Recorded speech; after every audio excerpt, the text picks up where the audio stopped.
Hey, hi, how's it going? Hope you all are having a fantastic day. But now it's time to sit down, relax for a minute, and check out this build. We got the Worm God Hunter. And no, this isn't the same worm husk crown wearing hunter that's absolutely annoying to play against in PvP. Well, that is unless you're playing it. This is a mod altered PvE version, and let me tell you, this thing is a demon. Without further ado, let's get into the build. Alright, so first, we're running Blade Barrage. As everybody knows, it's probably the most powerful super in the game. We're not running Star Eaters, so it's tuned a little bit down. As far as our jump, we're running the Gambler's Dodge, so it recharges our melee. Our melee gives us Radiant. I run triple jump. You can run whichever jump you like. Sometimes I run strafe jump, but that's more of a PvP scenario. Alright, so we'll be running Knife Trick. You could probably get away with running the heavy-weighted knife, but I find that, I don't know, the fan of the throwing knives just seems to work the best and kills a lot of targets. I run the Thermite Grenade. I find it does a really job clearing ads and spreading Scorch, which Scorch is going to be our best friend in this build. If you are having survivability issues for some odd reason, you could easily run the Healing Grenade. But if you build it right and play it right, you really shouldn't have to worry about healing at all. Next, we have On Your Mark. Precision Final Blows. Grant you and nearby allies increased weapon handling and reload speed for a short duration. Then also, activating your class ability immediately grants maximum stacks of On Your Mark. High handling, high reload speeds, just helps clear everything out. We're also running Knock 'em Down.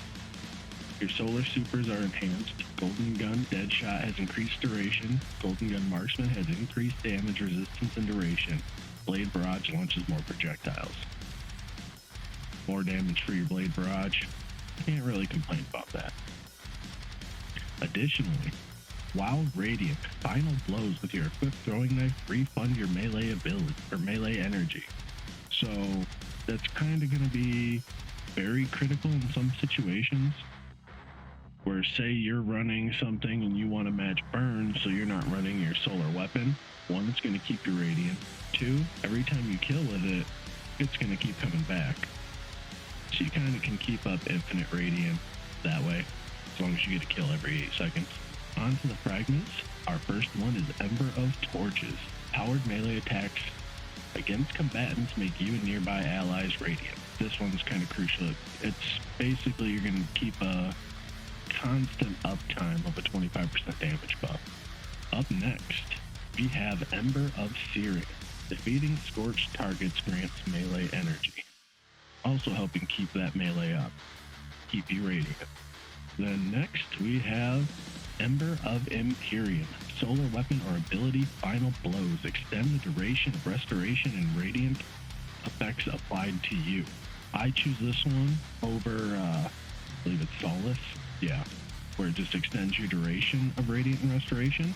Because with Ember of Imperium, as long as you're getting solar weapon or ability Final Blows, i.e. your throwing knife that you should be able to keep up 90% of the time, you can keep extending your duration. And next up, we are running Ember of Singeing. Your class ability recharges faster when you scorch targets.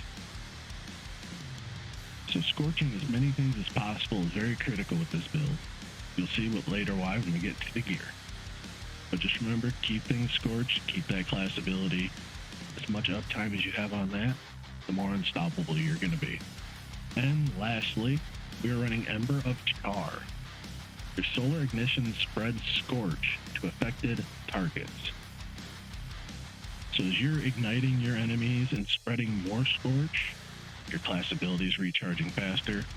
As I said, the more uptime we have on that, the more class ability we have, the more devastating you're going to be.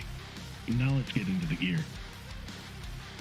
So as you can see, we're running the Worm Husk Crown. So dodging gives a small health bump and shield bump. I chose this over running my Assassin's Cowl because The invisibility in my eyes really doesn't do much, because you can't be offensive with it. I mean, if you're already getting your health back, what do you need to be invisible for? So, yeah, I chose this to give you the shield bump, so as soon as you dodge, you get restoration and a shield bump. You're in the fight, you're taking less damage, be a lot more aggressive. Then as far as mods, we're running a resilient stat increase in Phantom Light. On our arms, we're running a resilient stat increase because you want to get that, keep that 100 resilience up there for your 40%.